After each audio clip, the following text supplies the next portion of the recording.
Welcome to Forbidden Planet TV. I'm Andrew Sumner, and I am very pleased to be joined by the one and only Charlie Adlard. How are you, mate? I'm all right, thank you, Andrew. Good to see you so early in the new year, Charlie. And you? Yeah, Thank you no, very it's much. been a nice break and back into it full fettle now. Yeah, that's right. A nice break for someone who can barely stay out of his art studio, that is. Well, yeah, exactly. As you were just saying, I mean, it's I think most of us comic artists, and well, I think artists in general love what we do, so it's not work. In fact, I'd probably say I'm at my most relaxed when I'm working inverted commas. Yeah. I mean, we Yep. always call it working, but it's not. Like I keep saying, you tell me somebody that doesn't enjoy doing what they do in the comics industry, Yeah. as a writer or an artist, and it's like, and you call it work. It's a weird one. I mean, I think working in the comic book industry is a blessing and a privilege, full stop. Yeah. And for those of you who are so creatively powered, I mean, it's just amazing. I mean, as we were talking about, as we were talking about a while back, because I think the last time that you and I had a chat at length was at the Lakes International Comic Art Yeah. Festival. Um, Back in is it September or Well, it's October? late September. Late September, Yeah, isn't it? Yeah. last year now. Yeah, yeah. You were there with like some of our mutual pals. Mike Perkins, I think, Hmm. was there, and who else was there? We did that panel. It was about Shrewsbury. Do you Yeah, remember? yeah. Well, it was me, Mike, Michael Lark. Michael Lark. Michael Yeah, Lark. Yeah, yeah. yeah. And funny enough, Robbie Morrison was there as well, who also lives in Shrewsbury. So I know. Plus Christian Ward and Casper Wingard and It's Dan Berry. it is There's a indeed a lot. small world after all if you live in Shrewsbury. It's a bit bonkers how many of us well, apart from, and John Wagner lives just 10 miles away. Wow. And John really is the only person I couldn't. Well, no, Dan is in a village just outside of Shrewsbury. I mean, I could walk to his house, but it would take probably an hour, 45 minutes or something like that. But literally everybody else's house I could probably walk to within 20 minutes Wow. Amazing. maximum. It's a bit bonkers. Yeah. Yeah, somebody better look after Shrewsbury's future, that's for sure. We don't want anything. And it happened to that fine generation of British creators. Um, Exactly. one of the things that you were telling me about in is what we're going to talk about now, which is your intriguing new graphic novel, Altamont, Mm. which is being published in English by Image. It was originally published in the French, Yes. and the author is Herik Hannah, a Frenchman. Am I Correct. right? Yeah. Yeah, that is correct. Yeah. But you Yeah. also tell me off camera that everyone calls him Fred, I which know. kind of I know. surprised me. I don't know why. Now the context of our conversation, of course, is the fact that I used to be a music magazine Mm, publisher, and in fact, I used to publish Uncut magazine for a long mm, time. I used to write for it as well, and of course, the entire subject that you've chosen for your new graphic novel is something that I've watched a lot of people that I work with and respect write about, and it's a big topic of interest for those of us who are into that era of music and popular mm. culture and society. How did he get involved with the project in the first place, Charlie? Well, the short version of the story is I've always been interested. I'm a musician. Well, I'm a drummer. I say I'm a Yeah, musician myself. Then I the, was the I ultimate was form of the preface ultimate it form of by musician. by I'm a drummer, and everyone goes, it's not really a musician then. My dad's a drummer, by the way, Oh, okay, and cool. he's still with us, and he's rhythm is everything, right? To me, Yeah, it's yeah, supremely exactly. Yeah, important. yes, absolutely. So, yeah, by that fact, I've always been in bands and things like that. Still, I've obviously got a love and an interest for music of all genres and all ages. I still seek out new music as well as old music. But anyway, that's by the by. So I've always wanted to do something that's about music, but it's also very hard. I think it's the hardest thing to do in comic books is music, because doing doing something and putting really quite naff musical notes to it to indicate there's sound, you just don't want to do, because it looks daft, and it's just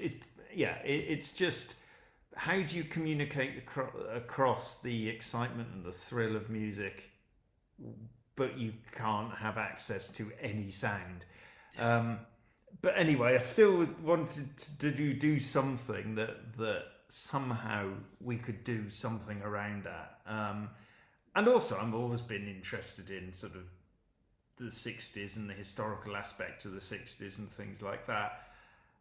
And I don't know when it exactly happened, but I suddenly hit on the idea of ALTAMONT, which was, for those of you that don't know what it is a true event that happened right at the tail end of 1969. It was literally in December 69. And it's always cited, that and the Manson murders, as the two events that put the nail in the coffin of the hippie 60s ideal, peace and love and everything.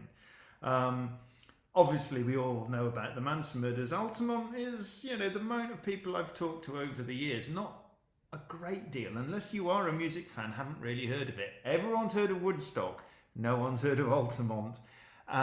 So basically, in a nutshell, it was the Rolling Stones wanted to do their version of Woodstock, but put it on the west coast of the United States, get all the famous West Coast bands to play at the time, put it on, it would be another massive free festival, peace and love, etc., etc. What it turned out to be was probably one of the music industry's biggest disasters, next to, what was it, Woodstock 99. Oh yeah, Woodstock 99 is something else. Yeah, but yes, exactly. Basically, the thing ended up in violence and murder. Well, it wasn't murder, shall we say. It was the killing of a fan in the audience by a Hell's Angel who just happened to be employed by the Rolling Stones as security. So, as you can see, pardon my French, ironically, it was a complete shit show from the get-go. So I thought, well, that's a perfect kind of subject matter to do a story about. But then I saw there's quite a well-known and well-renowned documentary on it called Give Me Shelter. yeah. So I realised I don't really want to just do a comic book about the festival. And again, then you've got the problem inherent on trying to describe the music visually. So that's when I got to a point where I couldn't really go any further. It was like, I've got this idea, this kernel of an idea. I don't want it to be about the festival, but I want it to feature the festival. That's when I started looking for writers. And admittedly, I went through a couple of British writers originally, and an American writer, all of who, at the end sort of passed up on the idea. I got a certain distance with one guy, and he just realised that it was just too much research. So I was like, okay, right. Anyway, I've got a good friend, an editor friend called Thierry Mornay, who works for Delcourt, and obviously I have a great working relationship with that company because they've published all the Walking Dead stuff and pretty much everything else that I've done for the American industry. And I asked Thierry just casually, do you know anyone that might be interested? And he immediately thought of this guy, Herik Hannah, or Fred as we call him. And so he put me in touch with him, and I, funnily enough, he'd actually worked on a book with Sean Phillips already, so I kind of knew him by association or of him. I'd never read his work because embarrassingly it's all in French. So we got chatting over email, and then cut a long story short, he was really up for the idea. He wrote a script, and it was exactly what I envisaged. It was brilliant because basically the plot line was, we tell the story of Altamont through the eyes of these other kids that go there, but they have their own sort of story, their own Heart of Darkness journey. You see Altamont going on in the background, all the stuff that's happening. You hear it from various, members of the crowd saying what's happening, whilst these kids are obviously having, a really bad time themselves, and that's the actual main point of the plot. So, which is brilliant because it's about music, but you don't have to hear the music, which is perfect. The music is literally a background character. So you've got the visuals, you've got the story, you've kind of got the music. And it was, Herik just did an incredible character piece. It was just exactly what I wanted to draw. Perfect.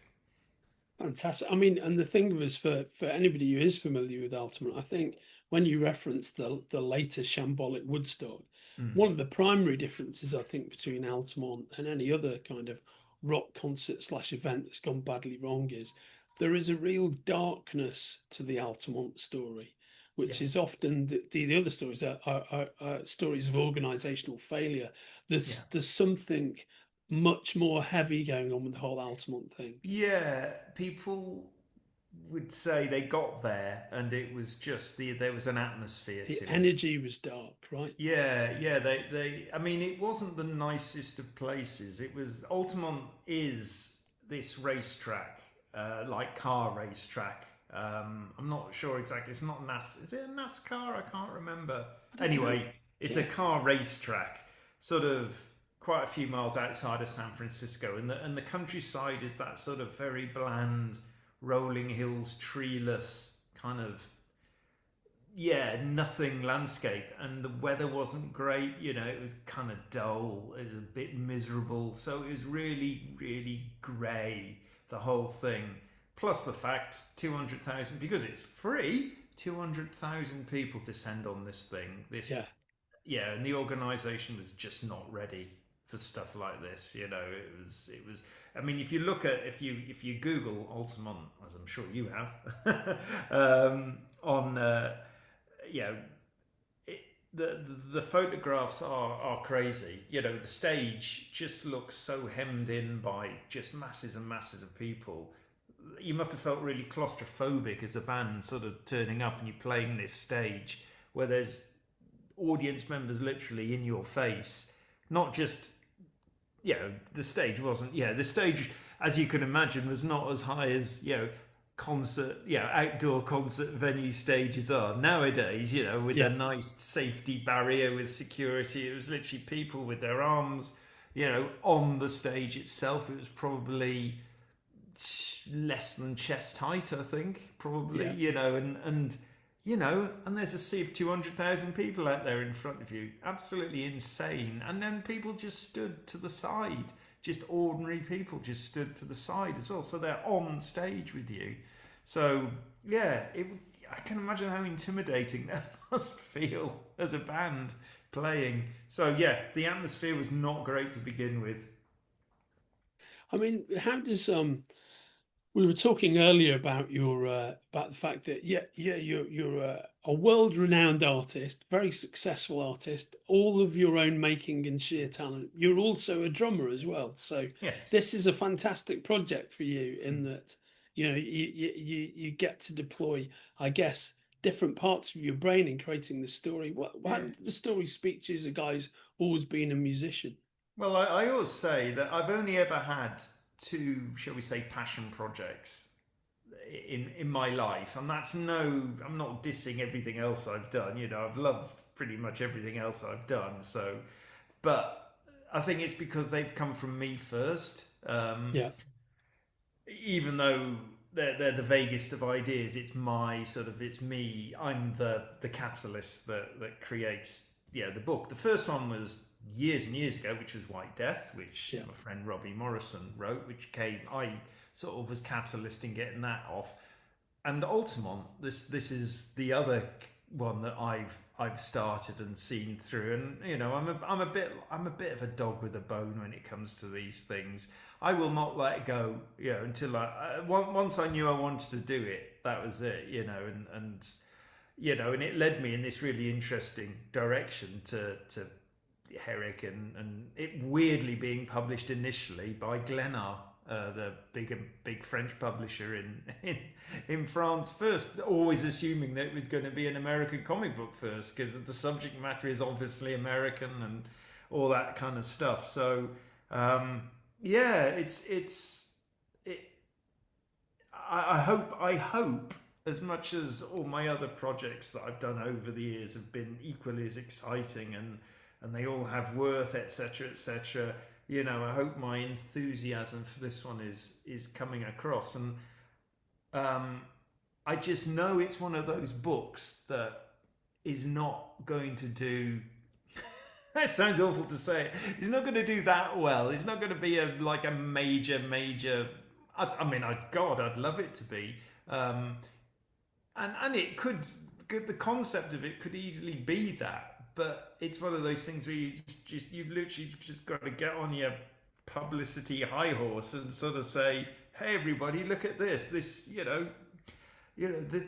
I'm genuinely thrilled about this book." And it's, and there are, if anyone thinks that the subject matter's not for me or whatever, and yes, there are there is that sort of person, but you don't have to be into 60s culture. You don't have to be into music to enjoy the story.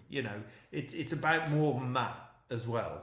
Which is the perfect all-encompassing sort of story.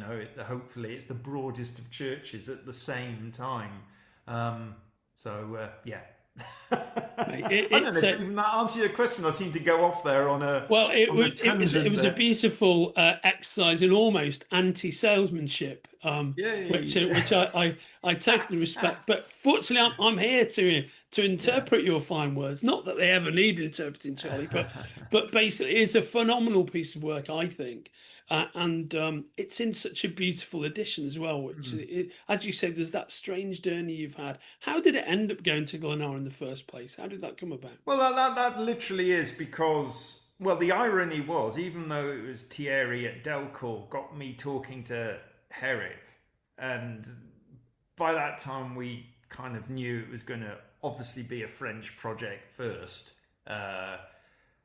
Herik's kind of well renowned in France as a writer, so he's worked for multiple publishers. And just the weirdest thing, we initially took it to Delcourt, obviously because of my connections there, and they weren't that interested. So Herik immediately said, "Well, let me take it to Glénat, who I've done various books for."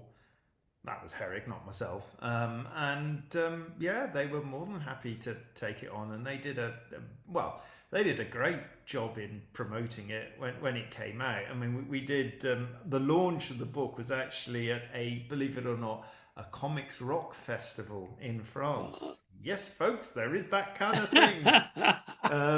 It's northern France, and I was there quite a few years back actually, so I've been there twice. It's called Cabaret Vert,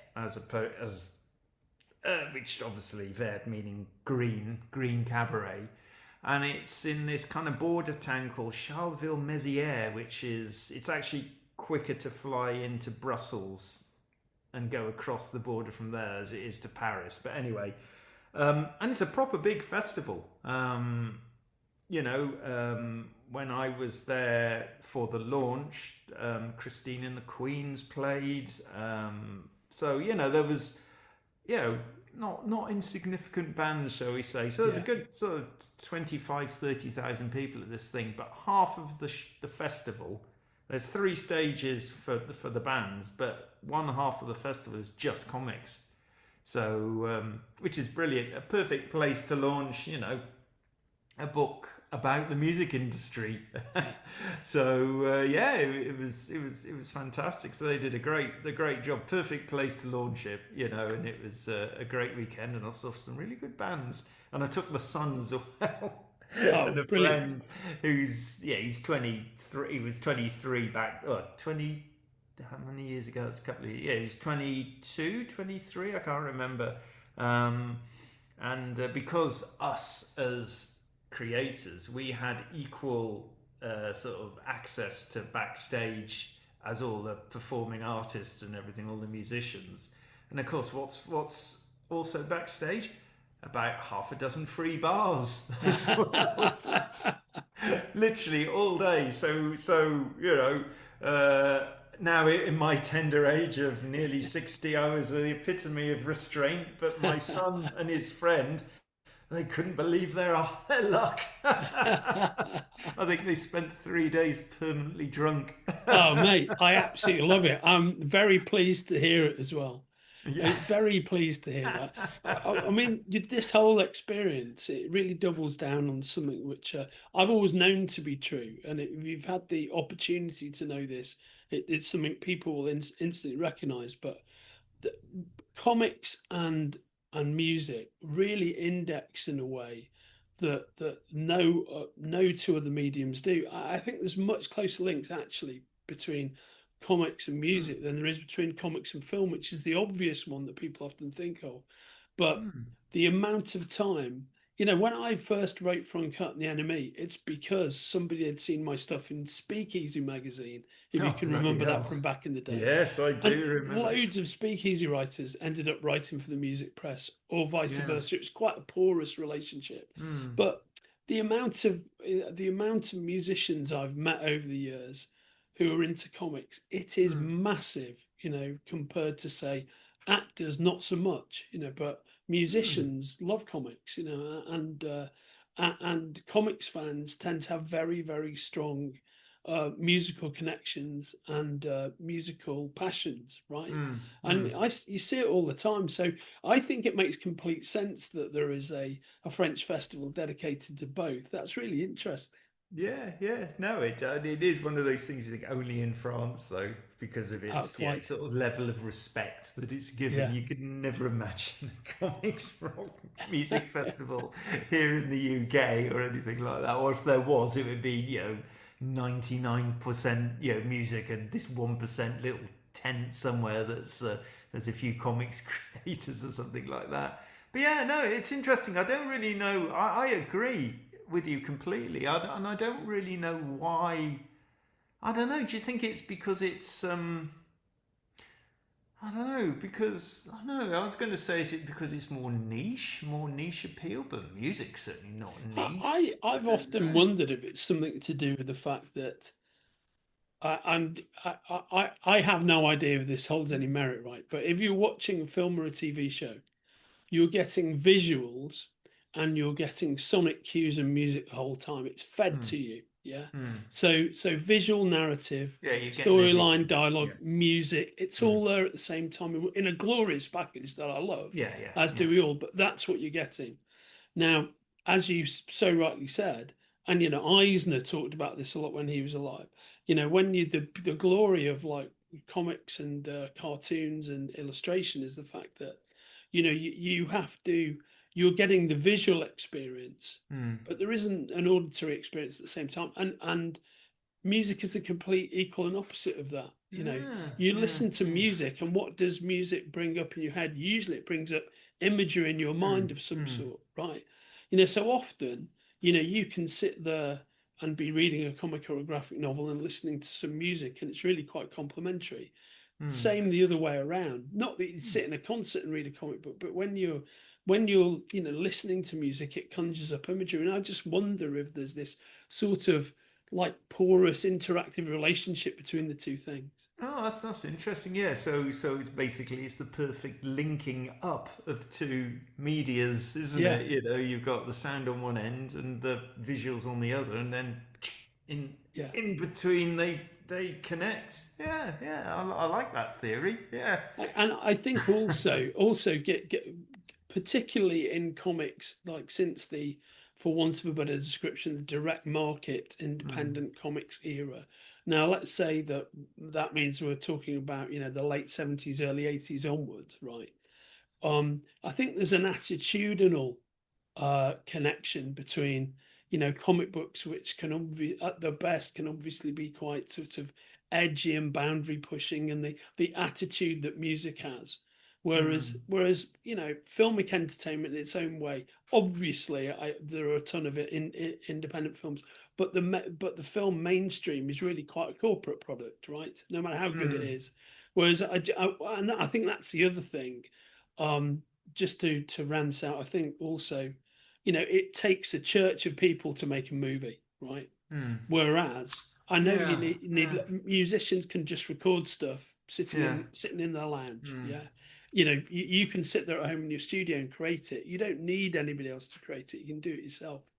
Yeah, and you've got and you've got the best of both worlds as well. You've got the opportunity to work with other people, or not at all. Yeah. Whereas, like you say, film or TV, there isn't that option. You have to work as a team, regardless, or not just a team, like a mass load of people. No, that again, that's interesting as well. No, I can see that, because I could easily, well, I couldn't easily because I can't write, but if I could write, I could literally do everything myself. And a musician nowadays can literally do everything themselves as they want to. They can even get to the point of releasing their music, and it's the same with comics. We've now got to the point now we can literally really, if we've got the technical know-how and the go and the get up and go, we can literally go from the blank page to holding and publishing an issue or a book or whatever. And it's the same with the musician. They can go from sitting in the studio with a guitar thinking, what can I play, to holding, it's antiquate me, to holding a CD or a vinyl, Right. Exactly. or having it on bloody Spotify. It's interesting. You can do that. You couldn't do that with TV or film. No, So I think that's very interesting. To take a step back, Charlie, when did you first get into playing the drums versus when you started drawing? How old were you? Well, I've been drawing since I can remember. Put it that way. I started playing the drums around about the age of 16, so it was a while. I mean, I was at school, and I just remember it sort of 15, 16, being kind of jealous of other guys in my year who were in bands or in the year above, and thinking, oh, that's so cool, I'd love to do that. And then a good friend of mine who I'm still friends with, and we're still sort of, we still get together and play music occasionally. He wanted to form a band, and he noticed that I'd sit there at my desk and tap away to whatever was playing. He said, well, why don't you come to the music room and play the school drum kit? So I did, and I could hammer out a vague rhythm, and within a week I was in his bedroom with a few others, sort of recording our first album. And I could barely play, but I could do a 4/4 rhythm, and that was, it was all varieties of that. I literally haven't looked back ever since. I don't know what, it's like comics. I don't know what I'd do if I couldn't be in a band, especially as a drummer, obviously, because we drummers, we need bands. It's not the sort of thing you can't just smash away. Well, you can smash away a drum kit on your own, but you get quite bored quite quickly. Obviously a guitarist, keyboardist, whatever, can play music, play notes and create stuff, whereas I can't. So I've always been in bands, and I've always been in original bands as well. So still not interested in covers or tribute bands or anything like that. I mean, and I guess that's a parallel to working life, because that's about creative alchemy, isn't it? It's something that issues forth from yourself. Yeah. Well, absolutely. Yeah. I don't know whether my attitude to music, the sort of comics has rubbed out on that, because, obviously my attitude to comics is very much the same, but I suppose you don't really get cover band versions of of comic books. I suppose it could be, you could compare it to something like, I don't know, working on, some, I don't know, some licensed product or something like that, Yeah. which might be the equivalent of you doing a covers band. I think so. Right, doing a Yeah. Transformers comic or something. God, that would be my worst nightmare. All those bloody boxes, all those Isn't it straight funny? lines. Isn't it funny how some people that's what they want to do, Oh. and it's so interesting. Well, it's funny because I was at Luca Yeah, this year, last year now, the festival there, and I met Jason Howard, who is doing Transforms for yeah, Skybound now. And I was saying to him, I've got to be brutally honest. He's a lovely guy, and I was saying, I've got to be brutally honest, Jason. Why do you want to draw this?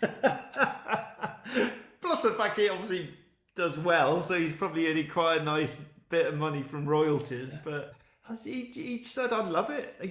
just love drawing the robots. I was like, I couldn't think of anything worse, And of Just course, your man robots. Robert Kirkman, he's heavily involved with all of that stuff, isn't he? He loves all that stuff. I know, I know. This is where we kind of, shall we say, differ. Yeah. Now, Love, speaking, love Robert to death, but yeah. I think it's weird. I don't know. I think our tastes have gone wider over the years since The Walking Dead, yeah, because I very much want to do. I don't care whether the thing's commercial or not. I just want to do work on stuff that I have a passion about and I really want to do. Almost not to sound too sort of kind of over the top, but for me it's all about leaving a bit of a legacy. yeah, understood. So working on stuff that people will hopefully look back on and go, oh yeah, he had a body of work, Yeah, not just kind of superhero nonsense and yeah. things like that, so whereas Robert obviously just is enjoying his childhood Yeah.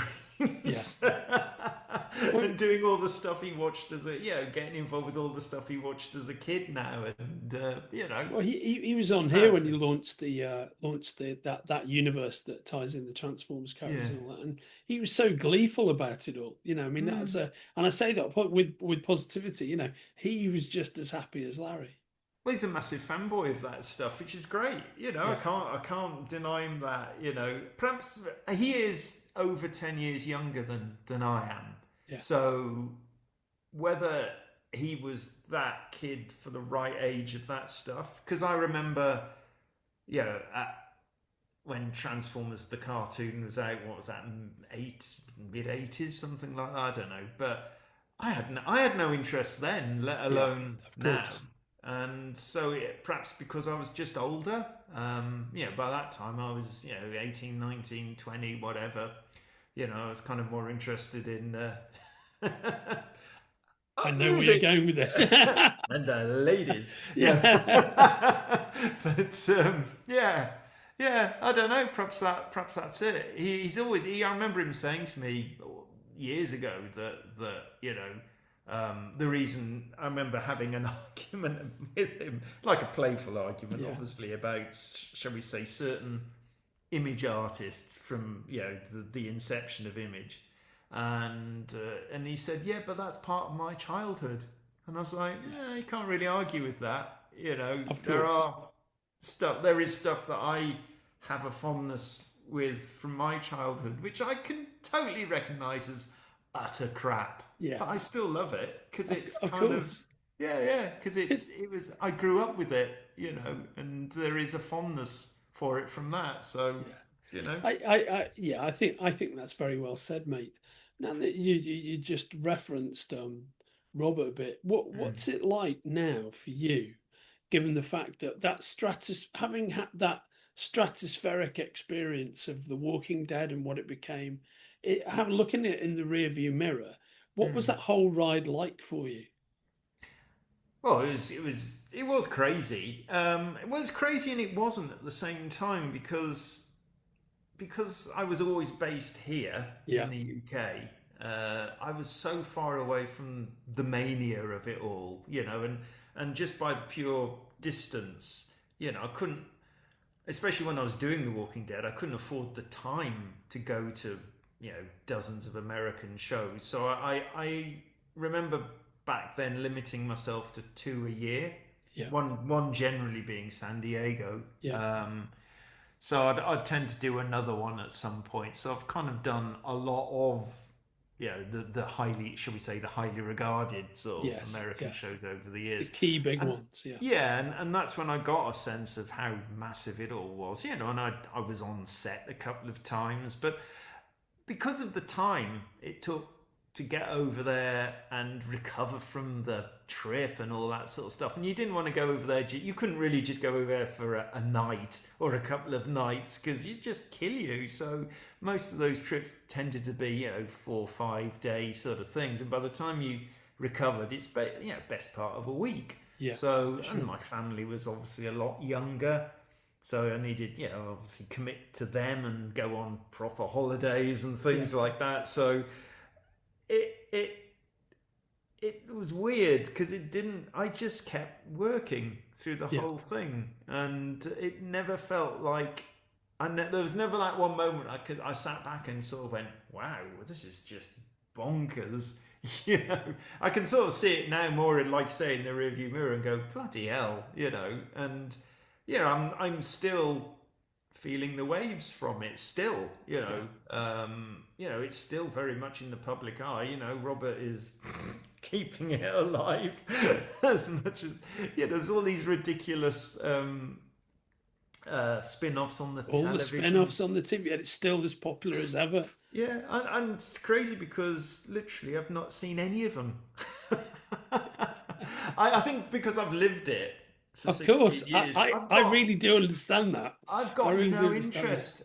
I mean, everyone tells me how amazing, for instance, I know this isn't Walking Dead, but everyone tells me how amazing 28 years later is. Yeah. I probably will see it at some point, but because it's the genre that it is. Yeah, I know it's not zombies, and it's the same. It's the same with The Last of Us. It's like I just haven't got the energy to watch that stuff, because I've been involved with that side of it, that kind of, obviously zombie, even though they're not zombies, I know, but it's still a horde of, whatever, people going around eating you. So, I just really, really struggle to get excited about stuff like that. Everyone tells me how great Train to Busan is. Can't be bothered. Yeah, literally cannot be bothered. Mate, how many pages of The Walking Dead do you think you've illustrated in total? Have you got a number thousands. In your mind? I mean, Jesus, how many? That's 186 issues, 22 pages. I know you do the maths. There you go. That says 22 pages. So each. about 4,000, 4,500 covers, and then there's loads of spin-off type things I've done over the years, as well. That's probably add another couple of hundred pages of stuff like that. 4,000 then. Let's say that. Yeah, wow. I mean, please, anybody watching this, don't hold me to my back of a fag packet maths there. My dad would find that disgraceful if I got that wrong. But the crazy thing is, Andrew, I just never... People go, how could you do it for so long? And, I mean, I always say, well, it was because of the quality of the scripts, which was absolutely true. Robert had a knack of just constantly, making me want to read the next one, which consequently made me want to draw it. But at the same time, my attitude to that is, I get up, I draw. And it's suddenly 16 years went by. Yeah. Yeah, because it never finished. Yeah. We just kept doing it. And it was just that easy. That sounds crazy. And an immensely successful and very well loved endeavor as well. I mean, few people get the chance to be in the center of that, in the eye of that particular hurricane.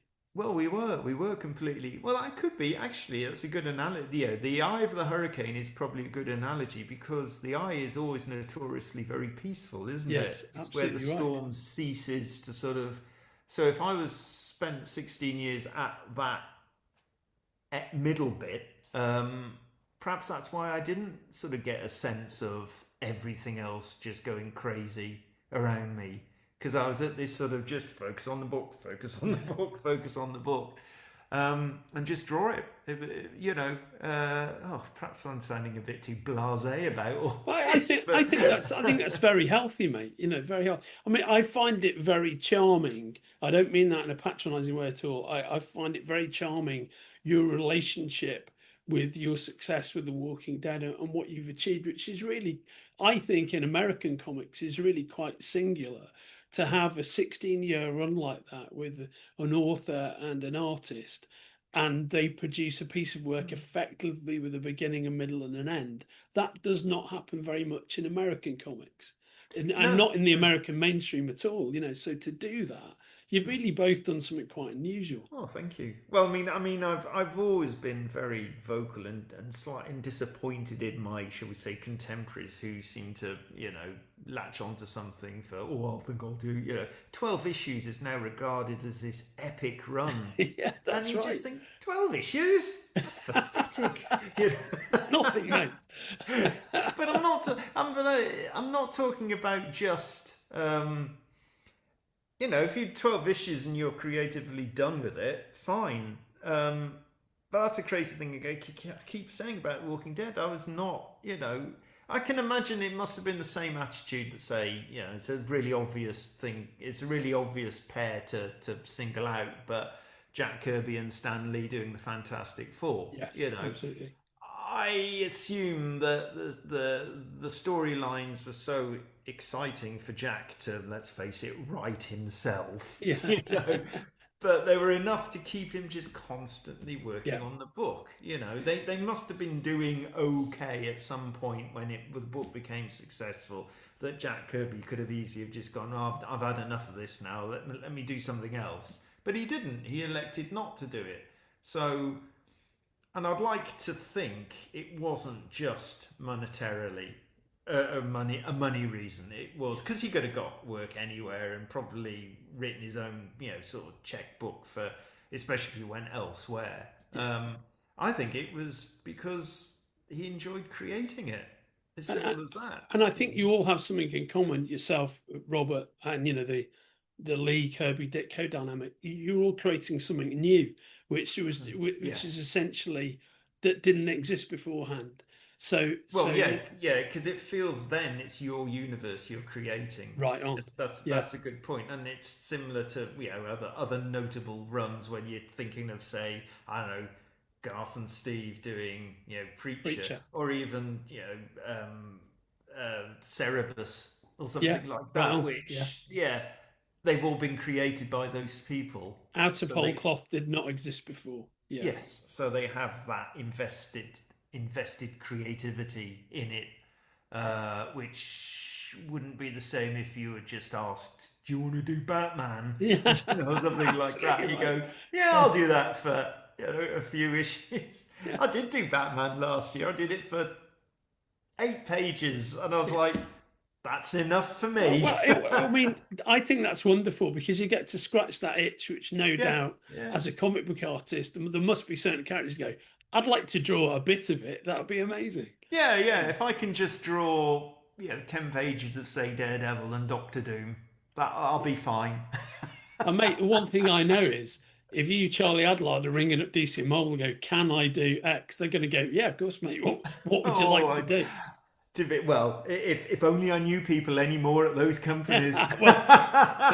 Same is true of all of us, mate. Yeah.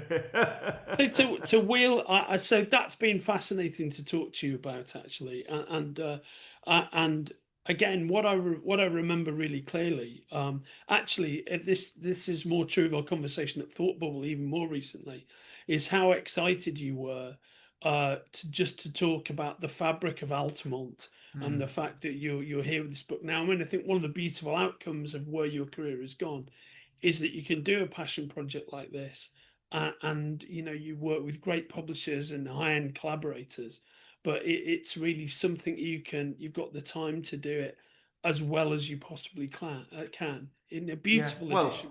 Thank you. I literally did work on that book for best part of a year because it's the only book I've coloured I mean, I've coloured covers, I've coloured short stories of myself, and I love the process of colouring. But generally speaking, it's a time thing. I don't normally get that much time to do the color as well. So, and the beauty of the French industry is they're very laissez-faire about the deadline. So I had a massive deadline, so it was like quite relaxing to do it. So yeah, whether I'll color, God, if only I could color everything I did, I would. But yeah, it's just But then there's so many other projects I want to do or will want to do down the line that it just feels almost putting constantly stopping myself from doing it if I'm going to color something, because suddenly you're extending if it's taking you, I don't know, 8 months to do a mini series or a book or whatever, suddenly you're adding on another 2 or 3 months easily, and I'm a slow colorist. I haven't got all the technical know-how that a professional colorist knows, and how they can just instantly do stuff. I'm there sort of scratching my head going, I don't know how to do this bit, So, but yeah, that just adds fuel to the passion project bit. I wanted, absolute. I wanted that book to look exactly how I wanted it to look, and if you're gonna do that, you got to color it yourself. Yeah. So So it's I'm still really proud. I think it's one of those books, even though I did White Death in the mid-90s, so a very long time ago. Even though I can look at that now and go, oh, that could have been drawn better, because obviously it's 30 years old, I'm still really proud of that work. I'd like to think I'll look back on Altamont. Well, let's God, 30 years from now, I'll be 90. So, hey, let's be positive. When I'm 90, when I look back on Altamont, 30 years from now, I would like to think I'm still equally as proud of that. Even though I might look at it and go, oh, I could have drawn that better. As a work, I want to look back on that and go, yeah, did that all right. Well, I absolutely urge anybody who's been intrigued and interested by this conversation to order a copy of Altamont, which is a beautifully handsome edition from Image, which absolutely does your work justice, which is available from the links attached to our conversation, Charlie. And Charlie, before we go, what are you lining up next? What are you working on at the moment? Oh, well, I'm doing a book with Chris Condon at the minute. Oh, he's a good dude, Chris Condon. I've spoken to him a few times. Yeah, he's a very talented guy. He is, yes. And I got to know him via Jake Phillips. Of course, yeah. They've done those great books together for Image. Indeed. Yeah. So we're doing a book called Of This Earth, which is sort of more of a classic mini-series type format, 6 issues. It's a kind of a character-driven environmental horror book. So it's great. A lot of it in the desert, so perfect. Oh, wonderful. So that hopefully will be out May, I think we're talking. Yeah. I'm literally sat here at my Cintiq and I'm down to issue 4 already. After that, unfortunately, it's a project I can't really talk about, but I'm really excited about the next one. Really? It's for a book publisher as opposed to a comic publisher. Interesting. And if the planets align, I might actually colour that one. If something else I'm meant to be doing doesn't happen when I think it might happen, if you see what I mean. If it's pushed back, I might have the time to colour this. And I would love to colour this because I think the writer's quite a name writer. I really like his work. I think he's written this project for me, so it's exactly my kind of wheelhouse. That should be wonderful. Well, I mean, that is fantastic. That's an embarrassment of riches, if you will. Absolutely, but this is how I want to carry on now for the rest of my career. Yeah. Is just doing sort of mini series or one offs. I'm not interested in anything that's ongoing, obviously. Well, you've done your 16 years, I've Charlie. done my working at the coalface of yes, ongoing comics, and like I say, just doing stuff that interests me, and you know, it doesn't necessarily have to be furrow-brow serious, but I just everything I feel now needs to have a special meaning for me, and hopefully something chunky for the reader as well to get their teeth into. You know, there's time and place for frivolity, obviously, and I did that. I did my 10 pages of Batman. That's my that's my frivolity out of the way. But yeah, it's more back to I'm not saying it all has to be absolutely deadly, serious, but there has to be something that gets me, emotionally. But very well said, mate. Why don't when your book with Chris comes out, why don't you come back on if that's like April, May time, and we'll have a chat about it with Chris? Absolutely. I will let you know, John, when John. I will let you know when true. Where does John come from? I will let you know. Hello, John. Got a new motor. It's a bit of a electric cell coming in. No, I will definitely let you know. No, it's a good one. It's again, it's another wheelhouse one. It's nice to work with a writer that gets me, if you see what I mean, and gets what I want to draw. Character, always character. Character-driven stuff. That's what you want.